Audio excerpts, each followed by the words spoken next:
सुदर्शन विष्णु पाटस्कर के Bharatiya Janata party विकास पर्व जनसेवा कार्यालय का उद्घाटन समारंभ माननीय नामदार चंद्रशेखर बावनकुले, भारतीय जनता पार्टी महाराष्ट्र प्रदेश महसूल मंत्री व माननीय विधायक श्री अतुल भोसले इनके शुभ हाथों से हुआ।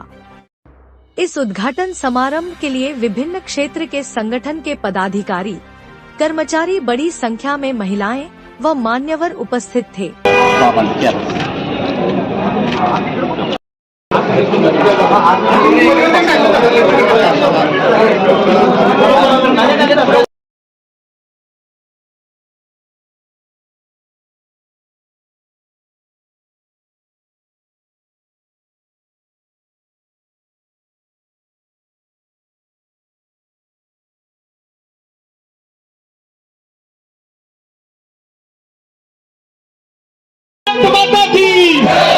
धन्यवाद मान्यवर मंडळींच्या आशीर्वादाच्या निमित्तानं कराड दक्षिणचे लोकप्रिय आमदार आदरणीय अतुल बाबा भोसले आपण या ठिकाणी उपस्थित आपला सन्मान या ठिकाणी होतो।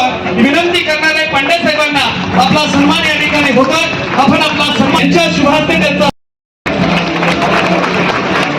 अशा कार्यक्रमाच्या निमित्तानं सत्कार केला।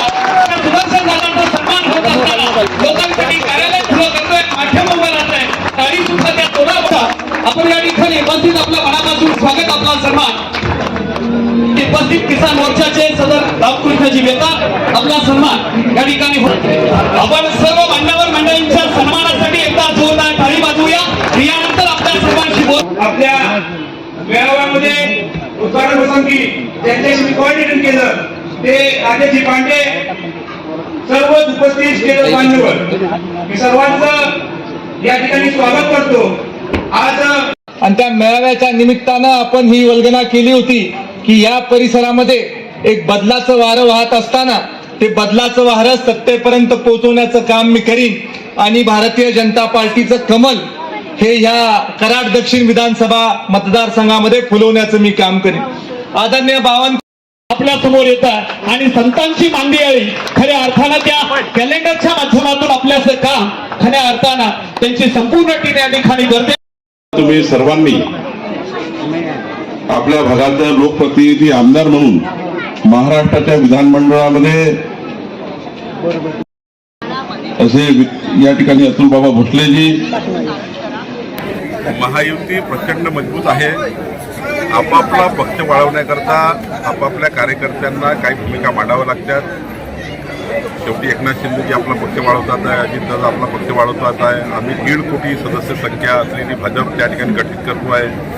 आज आम्हाला 1,31,00,000 मेंबर्सची भरती झाली आहे आणि 3 लाख सक्रिय सदस्य आम्ही करतो आहे। शेवटी जेव्हा निवडणुका येतील तेव्हा आम्ही महायुती म्हणूनच लढणार आहोत आणि या महाराष्ट्राच्या सर्व स्थानिक स्वराज्य संस्थेमध्ये त्या ठिकाणी महायुतीचाच कब्जा असणार आहे।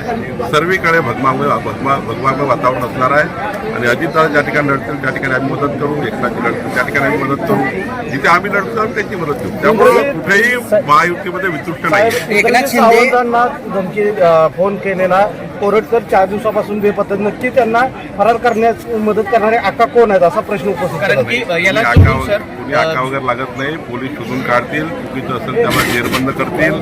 कोणत्याही परिस्थितीमध्ये कोणताही दबाव पोलिसांवर नसतो। शेवटी आज ना उद्या आरोपी पकडले जातात आणि योग्य कारवाई होईल। एकनाथ शिंदे फडणवीस साहेब बाहेर काढणार, त्याचं संजय राऊतांचं फडणवीस जर शिंदेचे घोटाळे बाहेर काढत असले तर त्यांचं स्वागत आहे। काही घोटाळा एकनाथ शिंदेनी केला नाही आहे। आमचं सरकार पारदर्शी सरकार आहे, गतिमान सरकार आहे आणि आता संजय राऊतांनी 5 वर्ष विरोधी पक्षामध्ये चांगलं काम करावं, चांगल्या भूमिका सरकारला सांगाव्या। आमच्यामध्ये महायुती भक्कम आहे, त्यामुळे असे किती खडे टाकले संजय राऊतांनी त्याला काही उपयोग नाही। महाराष्ट्राची जनता संजय राऊतांना ऐकत नाही, आम्ही सुद्धा ऐकत नाही, पण तुम्ही विचारलं म्हणून उत्तर दिलं। कुठलाही आमचं सरकार हे पारदर्शी आणि गतिमान सरकार आहे आणि प्रचंड ताकदीने सरकार चालणार आहे। पुढचे 15 वर्ष महाराष्ट्रात महायुती असणार आहे। शरद पवारांनी शॅडो कॅबिनेट सुरू केले। शरद पवारांनी या शॅडो कॅबिनेट आहेत ना शरद पवार साहेबांच्या, या शॅडो कॅबिनेटचा अभ्यास उद्धव ठाकरे सरकारचा पहिले करावा लागेल। उद्धव ठाकरे सरकारच्या काळामध्ये जे कॅबिनेट होतं त्यावर शॅडो कॅबिनेट चांगलं काम करेल। आमच्या सरकारमध्ये एवढं पारदर्शी काम आहे, किती शॅडो कॅबिनेट तयार केलं तरी काही उपयोग नाही।